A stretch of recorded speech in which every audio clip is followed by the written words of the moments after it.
AI summit Bharat की तकनीकी शक्ति का प्रतीक बना।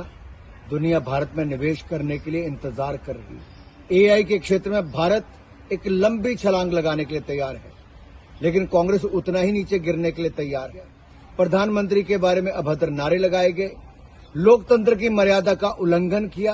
क्या कांग्रेस की राजनीति विरोध की राजनीति हो गई?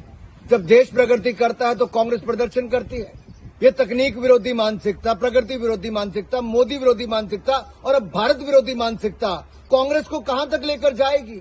दूसरे देशों को फायदा पहुंचाना और भारत को नुकसान पहुंचाना। शर्म आनी चाहिए पूरी की पूरी कांग्रेस पार्टी को और देश से माफी मांगनी चाहिए। एआई समिट भारत की तकनीकी शक्ति का प्रतीक बना। दुनिया भर के लोगों ने भारत में आकर भारत की टेक्नोलॉजी के क्षेत्र में भूरी भूरी प्रशंसा की।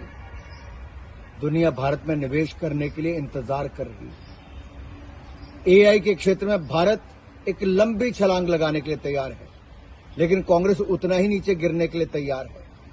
कपड़े फाड़कर अभद्र तरीके से प्रदर्शन किया गया, प्रधानमंत्री के बारे में अभद्र नारे लगाए गए, लोकतंत्र की मर्यादा का उल्लंघन किया। कांग्रेस को भारत के विकास से तकलीफ क्या है? क्या कांग्रेस की राजनीति विरोध की राजनीति हो गई? विकास, तकनीक और नवाचार से कांग्रेस को समस्या क्या है?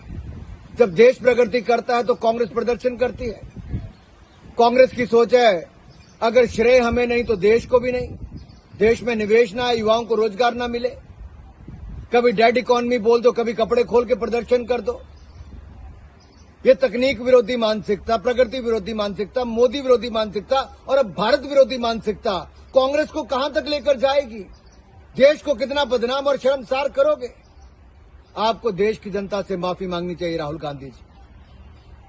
आप देश का निवेश रोकने का प्रयास कर रहे हो, देश के युवाओं के रोजगार का रोकने का प्रयास कर रहे हो, अंतर्राष्ट्रीय मंच पर भारत का विरोध करते हो और भारत को शर्मसार करते हो। वैश्विक मंचों पर लगातार भारत का विरोध, ये कांग्रेस की एक सोची समझी राजनीति है। दूसरे देशों को फायदा पहुंचाना और भारत को नुकसान पहुंचाना, दूसरे देशों से फंड लेना और अपनी फाउंडेशन चलाना, दूसरे देशों से निर्देश लेना और कांग्रेस पार्टी को उस पे चलना और भारत का विरोध करना, यही अब कांग्रेस की राजनीति हो गई। शर्म आनी चाहिए पूरी की पूरी कांग्रेस पार्टी को और देश से माफी मांगनी चाहिए।